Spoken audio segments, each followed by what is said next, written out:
recording. And oh my other meeting has disappeared.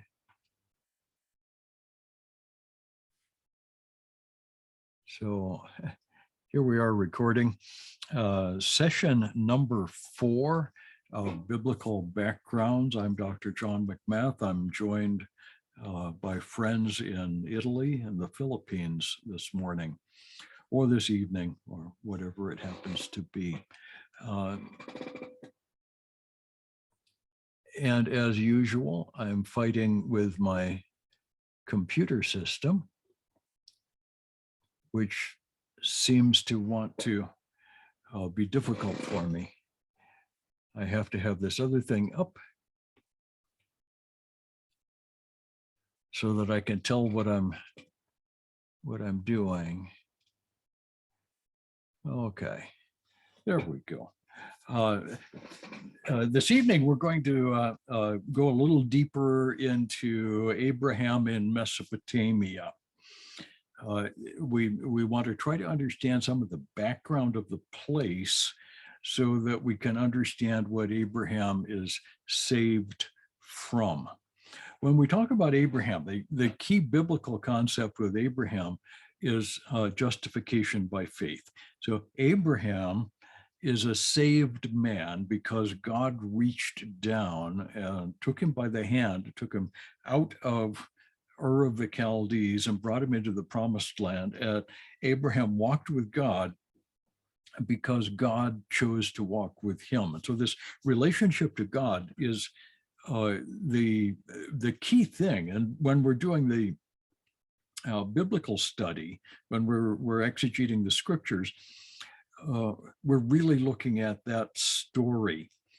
In backgrounds, I'm going to try to help you to understand what Abram was saved out of and what he was saved to.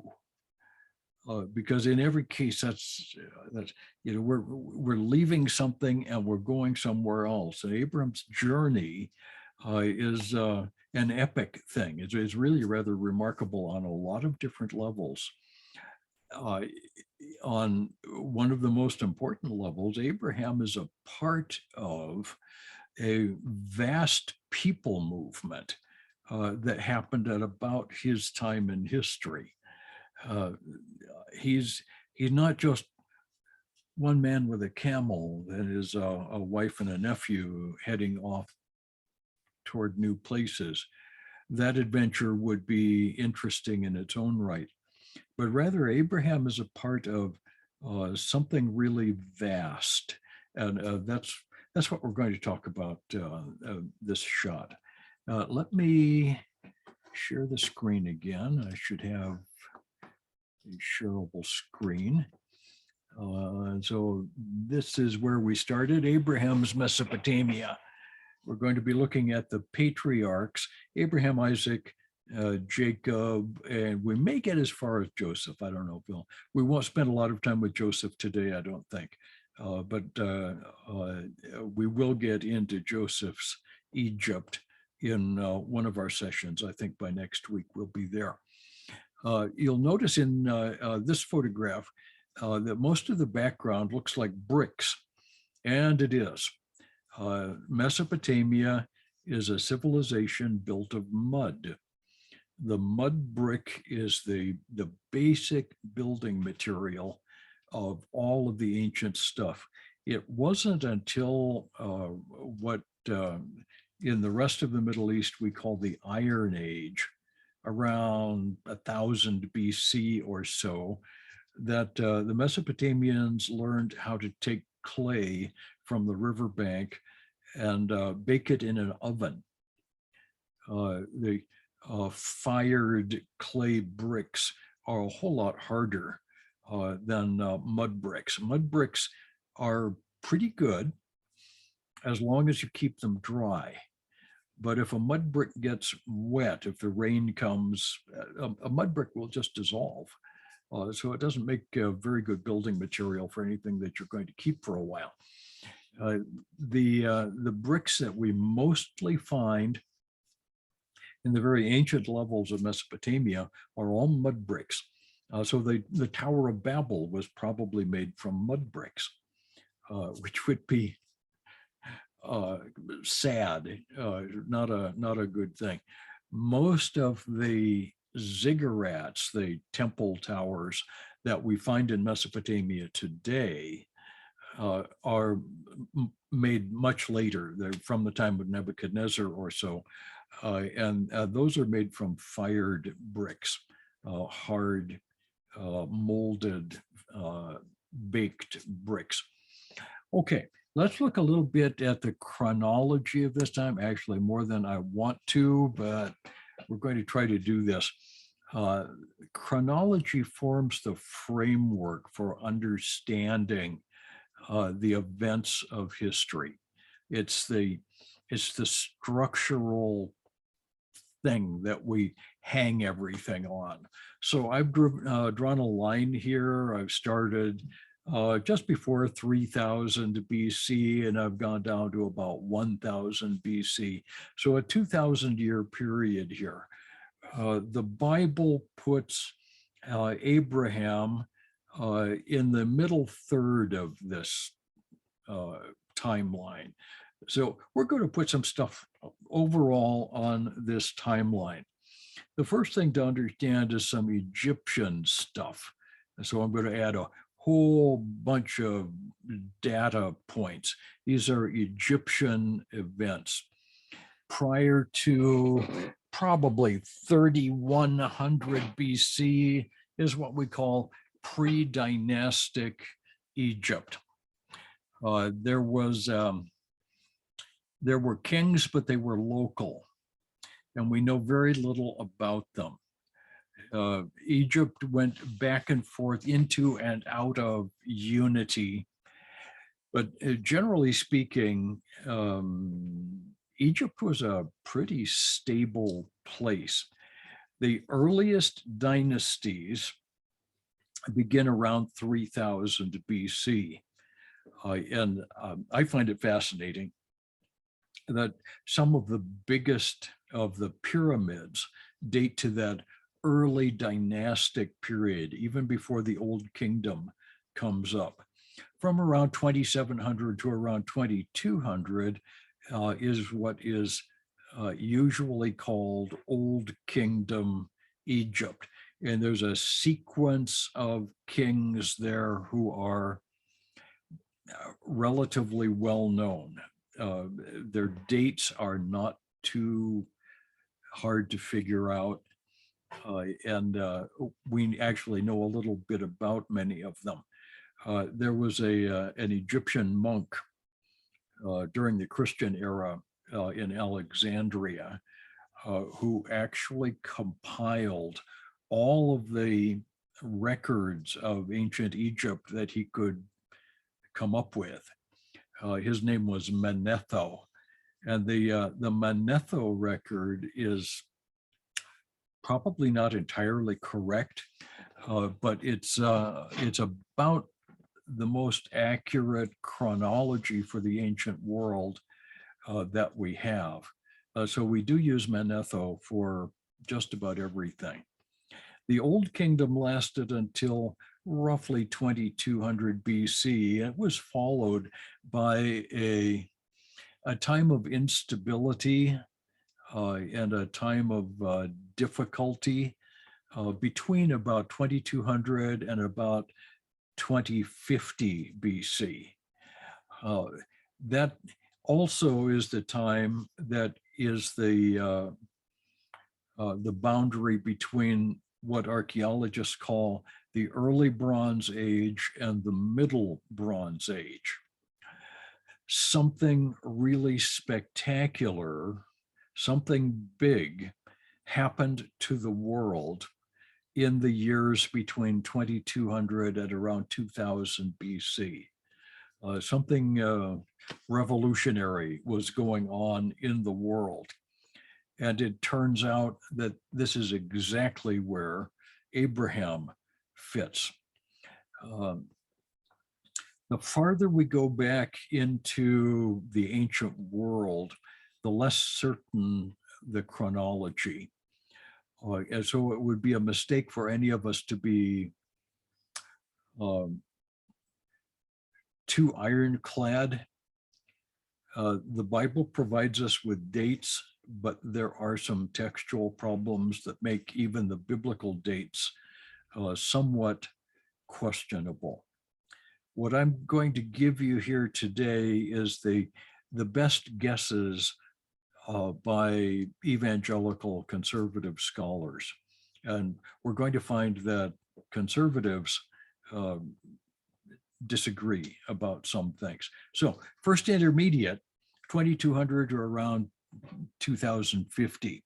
That's followed by Middle Kingdom Egypt, which goes down to about 1800 BC. Between 1800 and 1550 BC, Egypt was taken over by a group that we've come to call the Hyksos, Hyksos. The Hyksos were a group of people from Syria who had chariots and advanced weapons. They were never a majority in Egypt, but they were powerful enough to defeat the Egyptian army and to take over the government, such as it was, of Egypt during this time. The vast majority of Egyptians, who were peasants, of course, knew that they were being ruled by what they called shepherd kings, but there was nothing they could do about that. In general, the Egyptians considered the Hyksos shepherd kings to be illegitimate. This was a period of some instability. There was internal conflict until finally in 1550 BC, an Egyptian king named Ahmose I drove the Hyksos out of Egypt. He raised an army in secret and attacked them in their capital and actually destroyed the city and drove the Hyksos army out of Egypt. Ahmose actually is the king who learned how to make Egyptian chariots.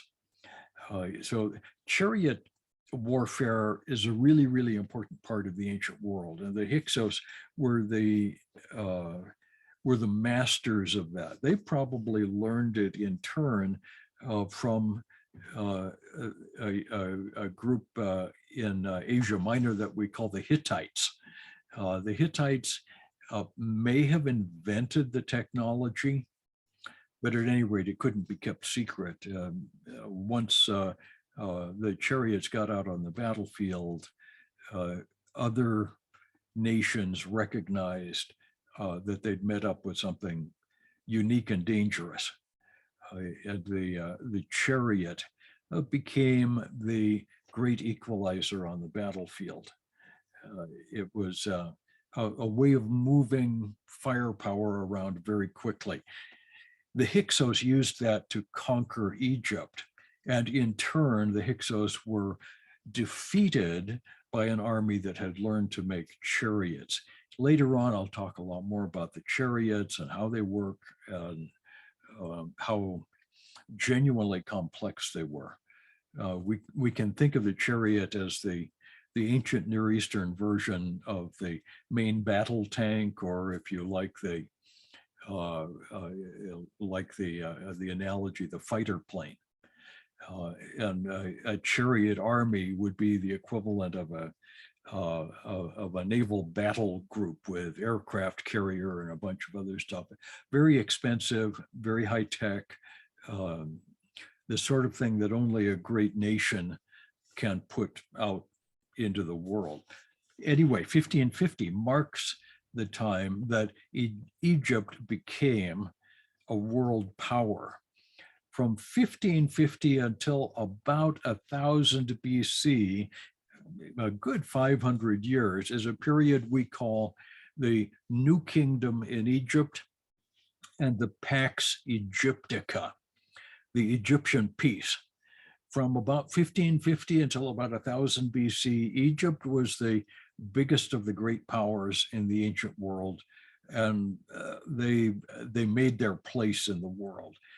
They were eventually challenged by others farther north, the other side of the land bridge, and a large number of wars were fought between Egypt and the great powers of Mesopotamia. And the battlefront was often right in Israel.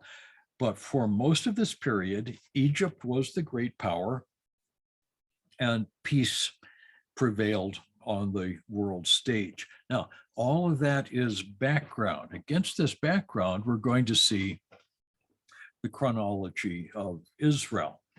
There's several great points that we have to nail down. Abraham is the first of the patriarchs. He's called out of Mesopotamia to go to the promised land.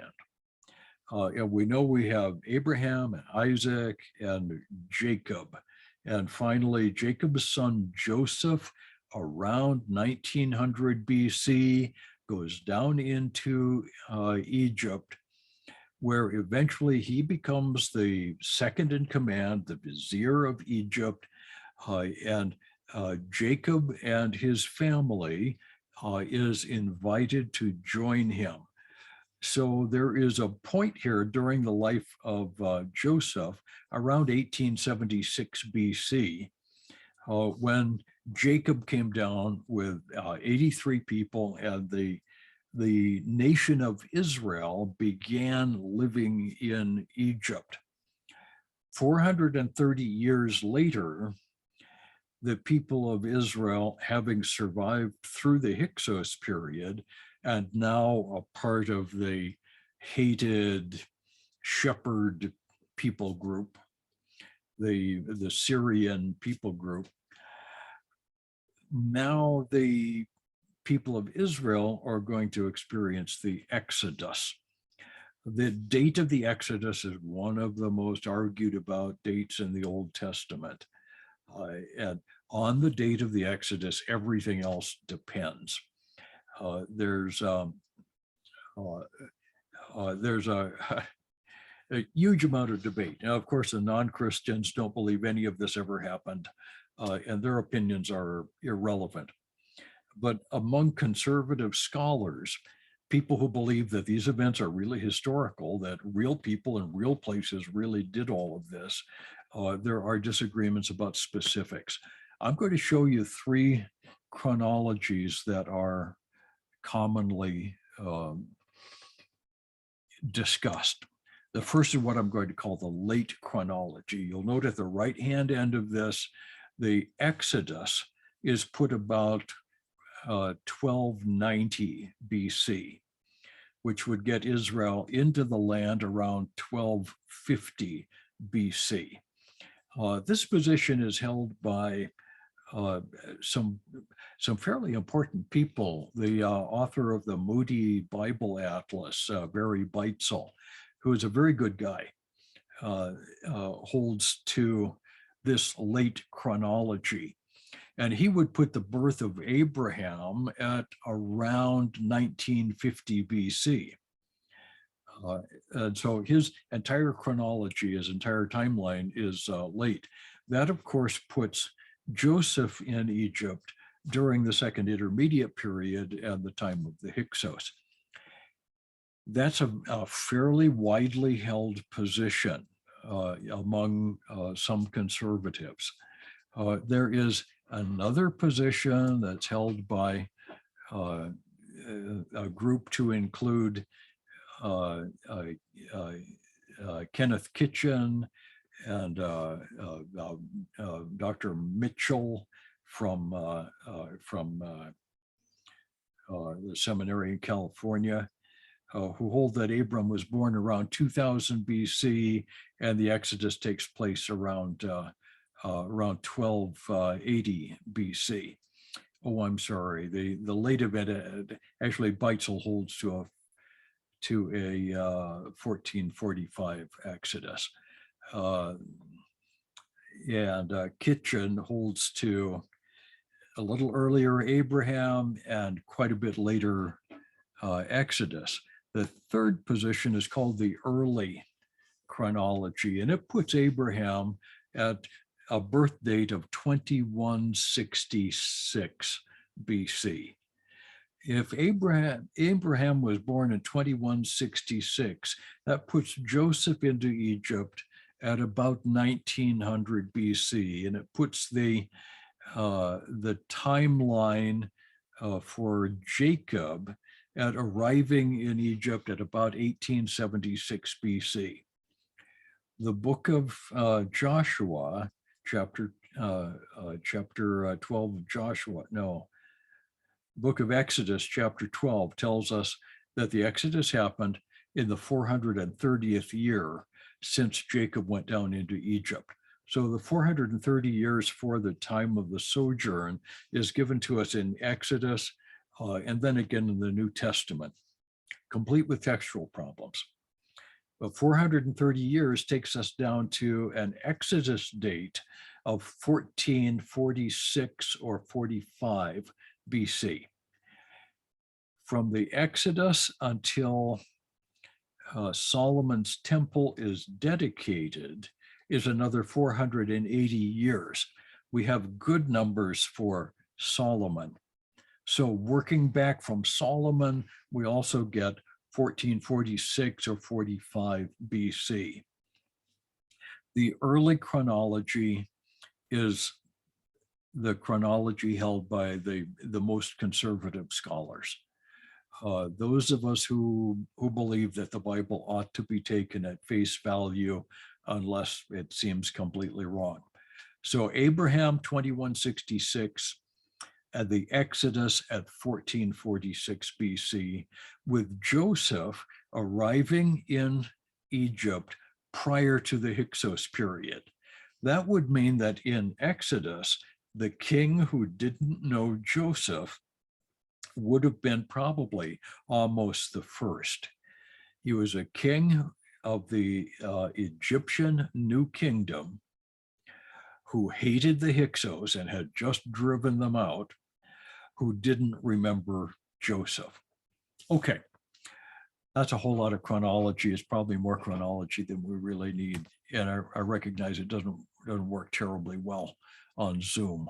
There's the 430 years from Joseph to the Exodus. Okay, the city of Ur, this is Ur of the Chaldees. This is the southern Ur. Don was asking me about a northern Ur on the map. The word Ur, by the way, is just a Semitic word for city. There are other terms that mean village or town. A city generally had a king or a governor and some kind of a market, and generally it would have a temple or two. So there are a lot of places named Ur in Mesopotamia. And generally they're named Ur something, Ur of the Chaldees, Ur of something this, Ur of something else. It's very unlikely that the northern Ur meets the other characteristics that we're looking for the city of Abraham. This is the southern one. This is in the northern part of Sumer. It was by the time Abraham lived there, it was probably 1,000 years old. This is a very ancient city. The Sumerian culture had given way to an Akkadian culture. The language had stopped being Sumerian and was now a kind of a Babylonian language that we call Akkadian. We know quite a bit about the city. There was a defensive wall that defines the circumference of the city, probably 4 kilometers around. So that's not a gigantic wall. Later on, we're going to see Mesopotamian cities that become genuinely huge. But Ur was not huge. It was, by ancient terms, a good-sized city. It did have a defensive wall. It does not appear to have been a really enormous wall. It was probably about 3 to 4 meters in height. Hard to tell because we don't have it at full height anywhere along.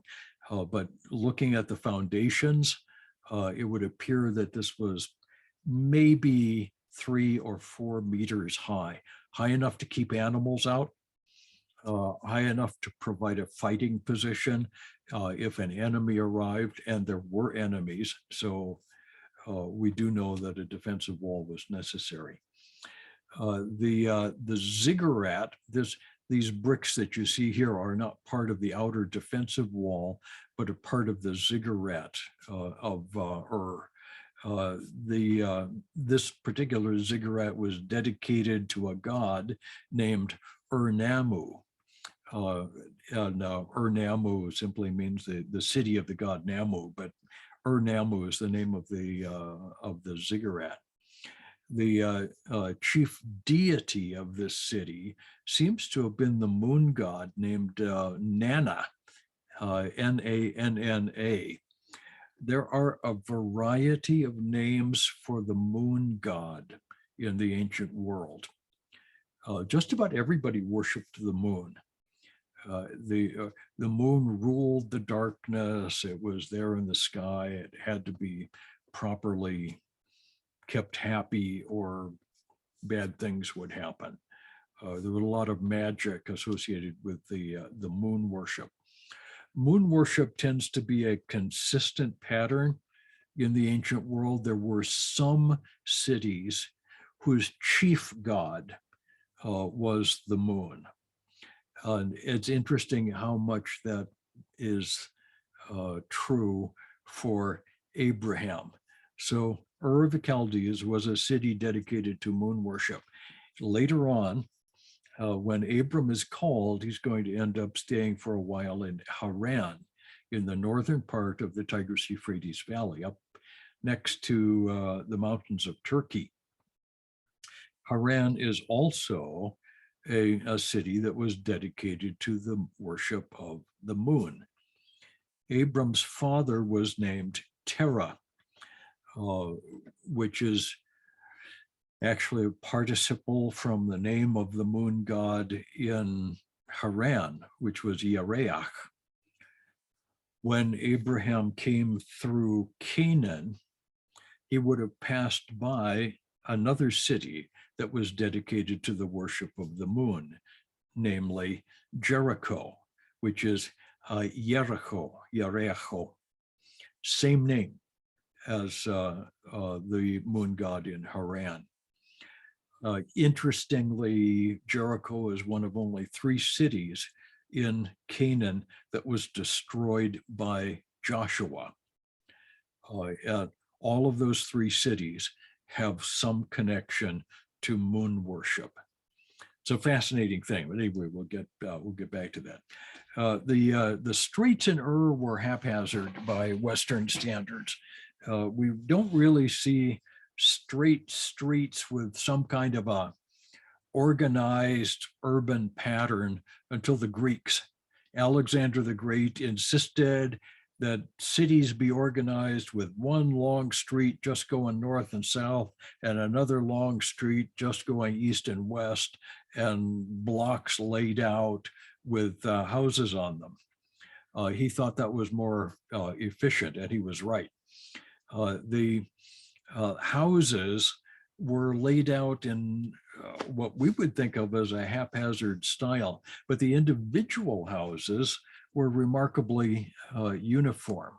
This is a picture I picked up on the internet of a Sumerian era house. They were roughly square. The typical house was 2 stories high, as you can see from this one. They also had a flat roof.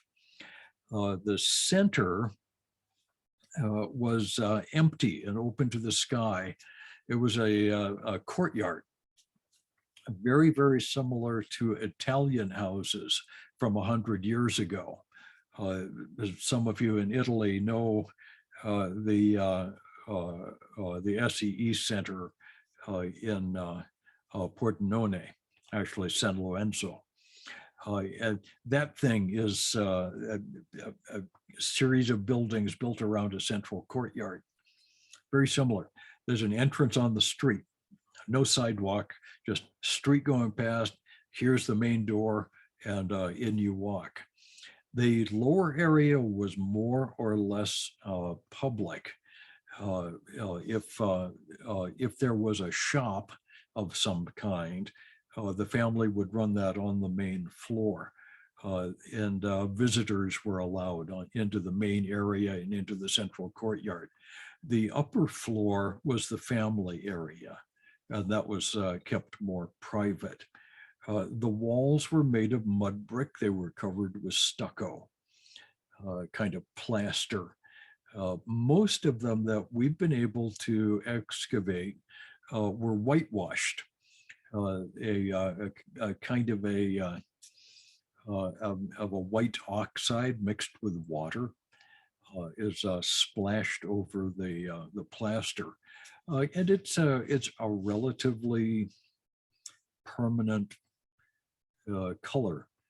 It really wasn't bad. Water from the roof was channeled toward the courtyard area. And from the courtyard, there was a central cistern. And we find these in virtually every house. A cistern big enough to hold water for the entire dry season. So these would be quite large, dug into the earth and sided with clay, so that they could actually hold water, and it was kept. There was no central water system for the most part, although some wealthy houses did have a kind of running water. Servants would take water in jugs up onto the roof, where it was stored in very large clay reservoirs, and it would come down through pipes that must have leaked because they were made of clay, and it was available then inside the house. I can't imagine how wealthy you'd have to be to have that many servants, but that's how it was. That's how it was apparently done. So this is a little idea. Abraham probably grew up in a house very much like this. There would be multiple generations of a family living under the same roof. So typically, children, parents, the grandparents, and there might be at the level of the children, there would be the children and their spouses. If there were boys, their wives were brought into the family home. The children were raised there. The girls would go off to live in some other family home. So there were often multiple families living in a single house. It's a very, very common arrangement. Okay, what do we know about the people? We don't have a lot of pictures of the folks in Sumer or ancient Akkad. Clothing would have been very simple. And none of these pictures does anybody have any clothing on except for the guy with feathers. And we think he might have been a wise man of some sort, maybe a priest. We don't know. The prisoners on the right are completely naked. They've been stripped and they're held together. The fellow in the middle has a beard. It's fairly common for the Akkadian people to have beards. Well, the men. The women, of course, don't have beards, but the men all have beards. We often see them in these funny round hats. We don't think that's his hair. We think that's a hat of some kind. Women dressed much like men. There would be a one-piece tunic, which is the kind of undergarment, and then over the top of that, a long piece of cloth wrapped. The men all looked the same. They would wear the simple homespun cloth, and it all looked the same. Women seem to have gone in for more color. and a certain amount of jewelry. We find burials with jewelry associated with the bones of the women. So that's a little bit that we know. What did they eat? People always wonder, well, what did Abraham eat? He had a pretty good diet. This, by the way, isn't Abraham, in spite of the beard. This is me about 25 years ago in Venice. But there's an open market in Venice. Reminded me of the Mediterranean diet that was enjoyed in Mesopotamia. Lots of different kinds of meat. Just about everything that could be domesticated was eaten in Mesopotamia. There was a lot of variation. They had cows, they had oxen, they had camels, they had sheep and goats. In addition to that, the Tigris and Euphrates were rich in fish. There were lots of different kinds of fish, and they ate a lot of fish. Fruits and vegetables grew all year round along the river banks. There were lots and lots of that. Farther away from the river, where the irrigation was possible, there were fields of grain. Wheat, barley, and oats, we know for sure. There are some others whose names I don't really recognize, but there were a lot of different kinds of grain that were used to make bread. So the diet was healthy and fairly varied. There was quite a bit going on. Okay, what do we know about the politics of Ur? Well, it's hard to know. There's a lot going on there. This photograph on the left is a mud brick, but it's actually written on in cuneiform, which makes it terribly valuable. It's also held together with tar. One of the stories in the Old Testament about the Tower of Babel is that that tower was made of bricks instead of stone, and it was put together with tar or bitumen or pitch instead of mortar. And this is an example of bricks held together with tar. It actually works. It's not nearly as strong or as permanent as either fired bricks or chunks of stone. But here we have it. The archway on the right dates to about 3000 BC. As you can tell, it continues to stand to this day. It's a very strong structure. So what do we learn from the cuneiform? When we look at the inscriptions from the time of Abraham, we notice that there was a time of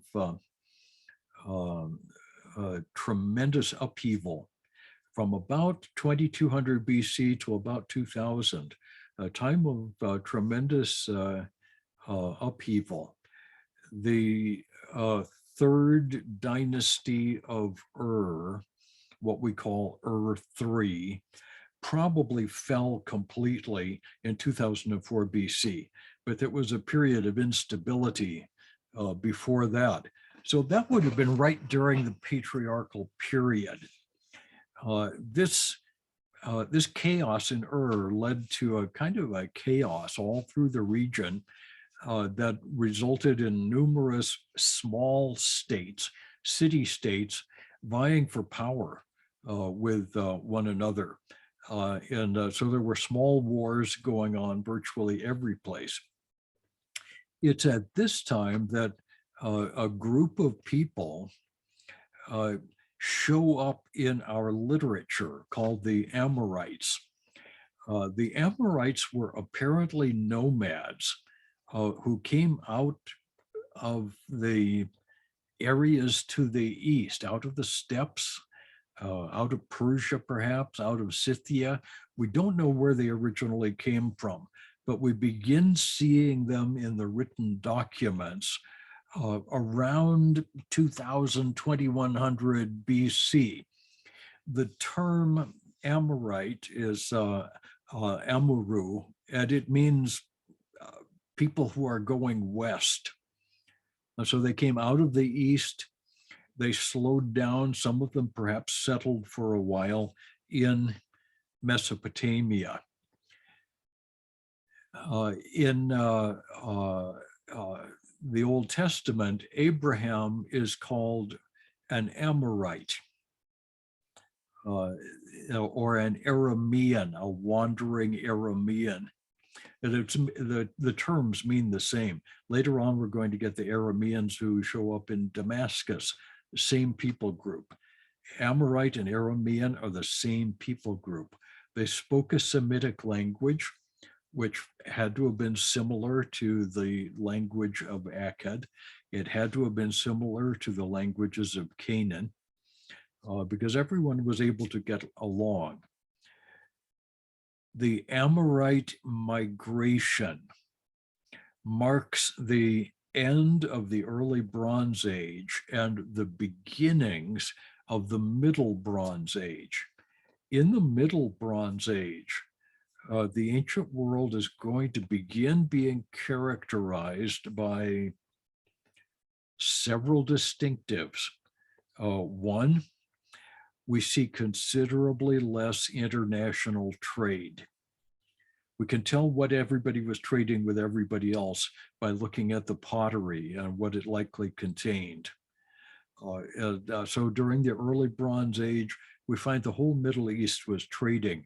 We find things from Egypt. We find things in Mesopotamia. We find things that the whole world was trading. The early Bronze Age seems to have been a time of relative stability, a relatively low population, but big enough. There was trade. There was peace. And we don't know a whole lot more about it, but it seems to have been a long, good time in the Middle East. That finally collapsed. And we see an even further drop in population. And the cities that we find during the Middle Bronze Age are much smaller, and they suddenly have very tall walls. The wall of Ur at the time of Abraham might have been 3 or 4 meters high. By the Middle Bronze Age, by around 1900 BC, at a place called Jericho, the wall was 20 meters tall and 5 meters thick. It was very, very substantial walls. For some reason, the stability of the ancient world fell apart. And one of the great characteristics of that is the migration of large people groups. The Amorites went west. Abraham is a part of that. When we run into Abraham, we shouldn't visualize him as operating in a vacuum. He and his family were on the move. We don't know how long they'd lived in Ur, and we don't know for sure how long they lived in Haran, but they were ultimately nomadic people who were moving through, and they finally found a home in what we call the Promised Land or the Holy Land. That's where they're heading. Okay, what do we know about the society of this time? Here's a cuneiform tablet on the left. That gives you a real good look at cuneiform. You can see that was made with basically a sharp stick. We're poking a sharp stick into clay. The character on the right is probably a goddess. We don't know for sure, but a little bit to give you some background, what we know about the ancient world here. Let's see here, Abraham and Ur, how far we're going to. Okay, we're going to go a little bit further. We know that the great kingdoms were breaking up about this time. The petty states were in revolution. And one of the things that happens, which is kind of interesting, is that the land seems to have been owned during the early Bronze Age. Most of the land seemed to have been owned by the king and by the temple. So kings and priests had the wealth. During the Amorite migration period, we see a breakup of that system, so that there seemed to be middle-class private owners of the land. And we're not quite sure how that worked out, but it's clear that the people who farmed the land were tenant farmers. They didn't own it. There were owners who were less than kings. There were a lot of different owners. We see them writing receipts for things to one another. We see the evidence of commerce going on a small scale and not centralized. It's during this time, around 2000 BC, during the time of Abraham, that some of our earliest law codes pop up. Those of Lipit Ishtar and the laws of Eshnunna. And they're both written in cuneiform, like the tablet on the left. Details of ancient society can be figured out from the law codes. What's the pay scale for a mule driver, for how many pieces of silver for a day's drive, stuff like that. The price of barley, the price of oil can be deduced from these laws. And those things sometimes are important. Significantly, the law codes were apparently meant to provide justice and stability. Law everywhere tends to be a good thing. And the king or whoever it was that produced these, in the case of Lipit Ishtar and Eshnunna, this was laws that were given by a king.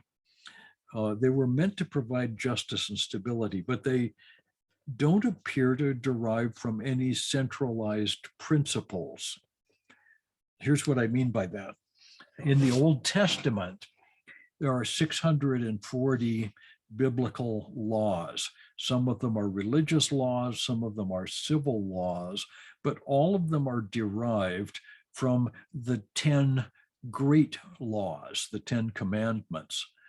Those 10 central principles form the basis of all the 640. So there is a uniform and, we believe, God-given set of principles that are eternally true. What's interesting is that the kings of Ur and the surrounding area seem to have recognized the truth of a lot of the biblical laws. For example, laws about property ownership and contracts, pay scales, seem to recognize that theft is wrong. You shall not steal. The law codes seem to understand that the unlawful taking of life, what we call murder, is a bad thing. Well, where did they get those ideas?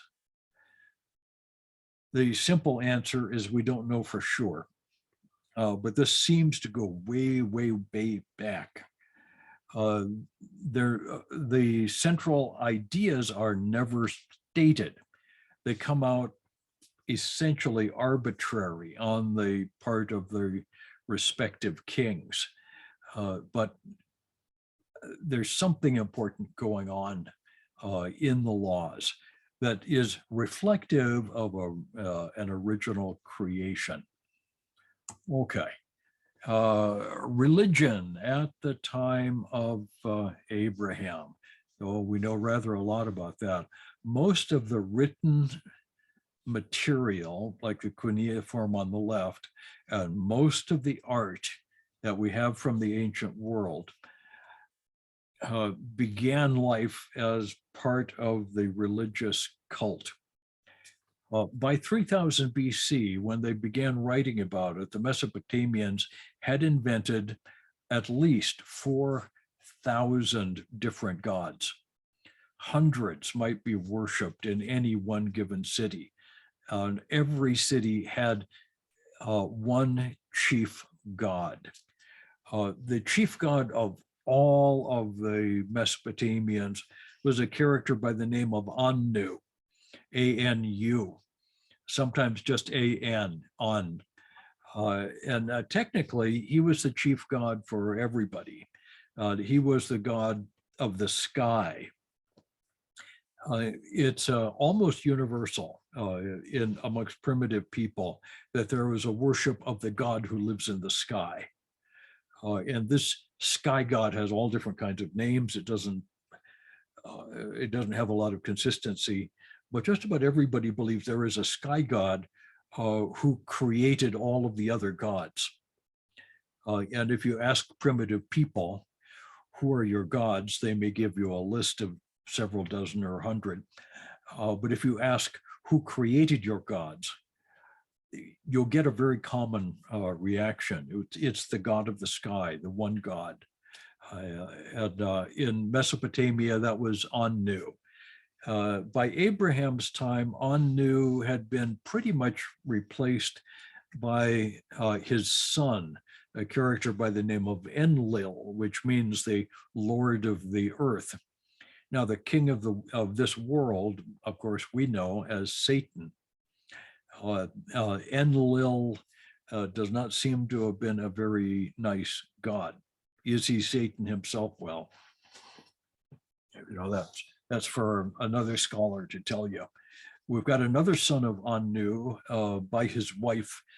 Anu, of course, had a wife whose name was Inin, and this other god was Ea, E-A, who was the lord of sweet water or of fresh water.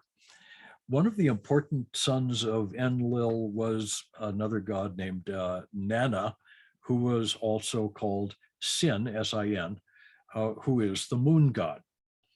And the job of Nana, or Sin, which has, by the way, no relationship to our English word sin, really doesn't.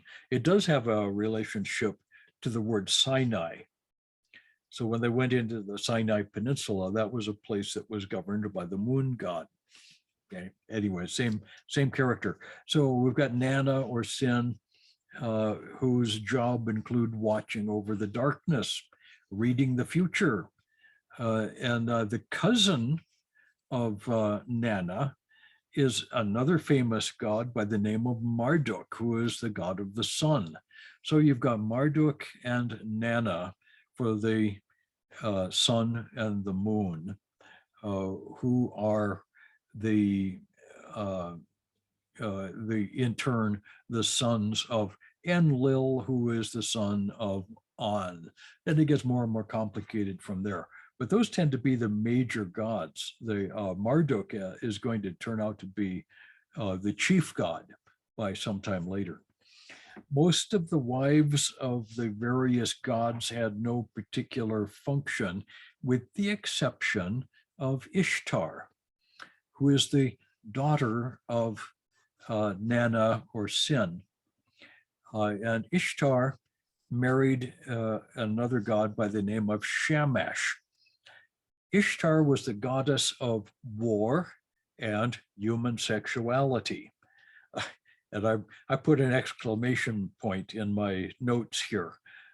It's as though all is fair in love and war. And the relationship of love and war, I can't imagine. I truly can't, but that's what Ishtar was about. Ishtar is one of the most important goddesses of the ancient world. She becomes the focus of the entire fertility cult. Fertility cult has to do with the fertility of the land, the fertility of the animals, the fertility of human beings. Having babies was an important thing. Whether you're a goat or a human being, the carrying on of the family is really an important thing. And the fertility of the land, bringing forth crops, is essential to the continuance of life. So Ishtar had to be continually worshipped. And the worship of Ishtar is a particularly depraved thing. This fertility cult was celebrated right about the spring equinox. We're coming up on spring equinox now. In the Jewish world, this is called Passover. Amongst Christians, for reasons that I can only guess at, this is called Easter. Easter is the name given to the feast of the resurrection, but it takes its name from Ishtar. Variety of theories as to why that is, and I'm not going to go there now, but I don't like the name Easter very much. I prefer to think of it as Resurrection Sunday, but Ishtar, very, very bad. Thousands of interacting gods and goddesses that we're not going to talk about. The Mesopotamian theologians must have spent most of their time just trying to keep them straight, just collecting the names and keeping their genealogies straight. Would have been a full-time job for somebody. Mesopotamians were taught to worship their various deities. They were taught that the purpose of life was to serve the gods. There was a huge priesthood in Mesopotamia. Meals were served to the gods morning and evening, and the people had to bring animals and grain and other things, wine, for sacrifices to the gods, so that the gods would be sure to have plenty to eat. Of course, the priests ate that meat and bread and drank the wine. And so the priests were essentially making their living by pretending that there were all these thousands of gods that needed to be worshipped. Demons, magic, witchcraft were common in this era. Everybody believed in demons. There were spirits lurking behind every rock and tree. Potions and amulets to ward off the evil spirits were everywhere. It was a time of tremendous fear. The tablet on the left in this slide is the Gilgamesh epic. Gilgamesh is a fascinating story. The demon that fought with Gilgamesh was named Humbaba. And we'll get pictures of Humbaba later on. The demon is described as a fierce, fiery death bringer. And much of the priestcraft of Mesopotamia was designed to frighten or trick or misdirect the demons. I've included the sacred tree on the right because it's interesting. It's a common part of the mythology of Mesopotamia. We often see a picture of this original garden, this Garden of Eden with a tree in the middle of it, the sacred tree, which is the tree of life. And this is very, very common in both Mesopotamia and later on in the Egyptian background. They remember some things correctly, but they've also got most of it wrong. So let's summarize the time of Abraham in Ur. Joshua 24 says that Terah, Abraham's father, was a polytheist. He worshiped many gods beyond the rivers. Abraham grew up in that context. Abraham was Terah's son. There is no reason to believe that Abraham was a believer in the one true God before God reached out and saved him. The salvation of Abraham is one of the most important biblical truths. And God didn't save Abraham because Abraham was faithful, or because Abraham was good, or because Abraham was a loving husband. Abraham was probably a polytheist. He was probably, like his father, a worshiper of the moon god Yereach or Nana or Sin, and a worshiper of Ishtar, with all that that entails. Abraham was an idolater, and he was probably in every way just as evil a man as his father Terah. God didn't reward Abraham for his goodness. God saved Abraham from his sin. Our salvation is not given to us because we are good. Our salvation is a gift because God is good. And that's the central message of the Bible. It's certainly the central message of the story of Abraham. That's where we're going to kill today, or kill it off for the day. We'll take a look at the journey and the arrival in Palestine and what things were like in that ancient Israel when we get together again next Monday. I hope this is some useful stuff. Again, if you have questions, catch me on Facebook Messenger. I think most of you are my friends on Facebook. I check that now every day. Don and Oscar often pop questions at me by Facebook. So I look at that a lot, and I'll try to answer any questions that come up. Anyway, let me unmute everybody. Donna's not here right now. She's helping music students get ready for a contest. Whoa, that's grim. Okay, bye-bye, everybody. Okay, it's been fun. Everyone. Good night. See you next week.